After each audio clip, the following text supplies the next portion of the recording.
Hmm. Soalan 3.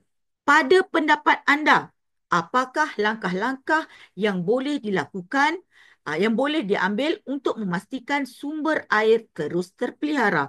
Dia minta langkah-langkah dan dia minta apa tu? Pada pendapat anda. Maksudnya, pendapat kamu lah. Ingat tak? Pada modul pertama, cikgu ada cakap, pastikan beri dua pendapat. Kalau kamu bagi satu pendapat, maksudnya markah kamu tak ada. Bukan tak adalah, markah tu adalah sikit. Maksudnya markah kamu tu kuranglah daripada persepsi pentaksir tersebut. Jadi berilah sekurang-kurangnya dua jawapan ataupun dua idea ataupun pendapat. Okay, kita tengok jawapan. Ini jawapan yang sepatutnya diberikan. Okay, antara kamu mulalah dengan jawapan pada pendapat saya, antara langkah yang boleh diambil untuk memelihara sumber air ialah, sebab kamu kena jawablah bila diminta pada pendapat anda, kamu kenalah jawab pada pendapat saya. Langkah-langkah yang boleh diambil untuk memastikan sumber air terus terpelihara ialah pihak berkuasa perlu memastikan kawasan tadanan air sentiasa bersih dan bebas daripada pencemaran. Selain itu, masyarakat perlu mengamalkan penggunaan air secara berhemah dan mengelakkan pembaziran dalam aktiviti harian. Pelancong juga perlu bertanggungjawab menjaga kebersihan kawasan semula jadi seperti Telaga 7 dengan tidak membuang sampah merata-rata. Pihak sekolah pula boleh melaksanakan program kesedaran alam sekitar agar pelajar memahami kepentingan menjaga sumber air untuk kelangsungan hidup. Ini contoh jawapan. Kalau ikut dekat sini ada 4 lah. Tapi kamu jawab 2 pun dah boleh. Dah cukup baik. Tak perlu jawab sampai banyak-banyak pun tak apa. Sebab masa waktu tu kita ada 3 hingga 5 minit.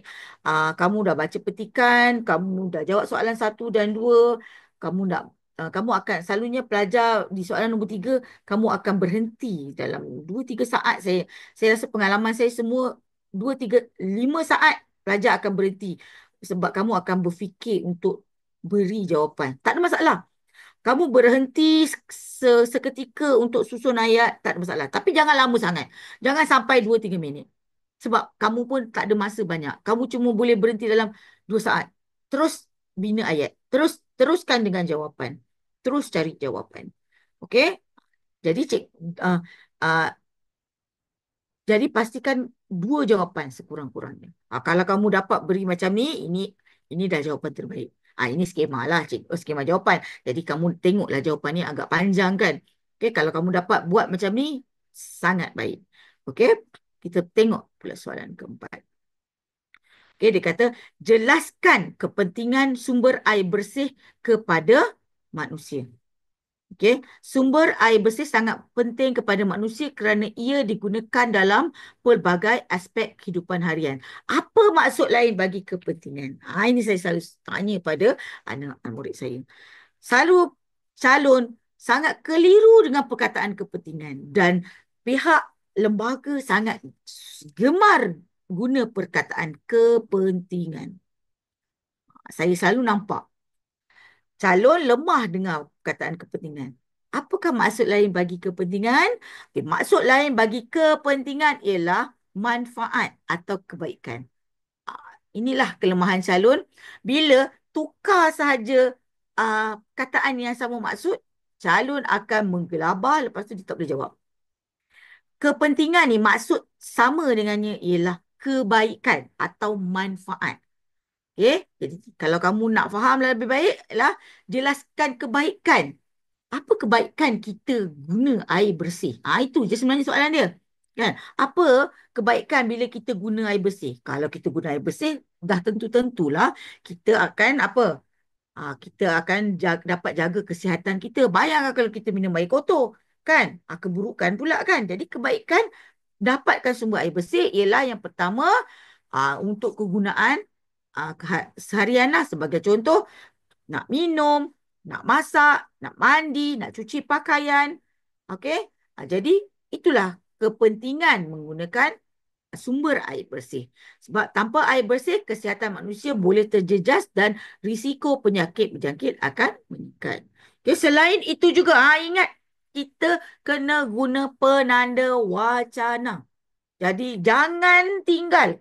Saya rasa ini bukan untuk ujian lisan saja. Kamu akan guna untuk semua. Untuk kertas satu, kertas dua, kertas tiga. Semua penanda wacana ni tak boleh awak tinggalkan. Selain itu seterusnya, apa lagi? Uh, Walau bagaimanapun, oleh itu, itu semua. Okey, dia adalah uh, apa orang kata penanda wacana. Selain itu, air bersih juga penting dalam sektor pertanian dan perindustrian. Bukan sahaja kepada kehidupan harian, tapi juga kepada sektor pertanian dan perindustrian. Petani memerlukan air untuk menyiram tanaman. Kilang gunakan air untuk proses pengeluaran. Okey, jika sumber air tercemar, hasil pertanian akan merosot. Okey. Semua pihak termasuk kerajaan, masyarakat dan pelajar perlu memainkan peranan. Okey, untuk yang ayat yang di bawah ni, okey, untuk ayat yang di bawah ni, okey,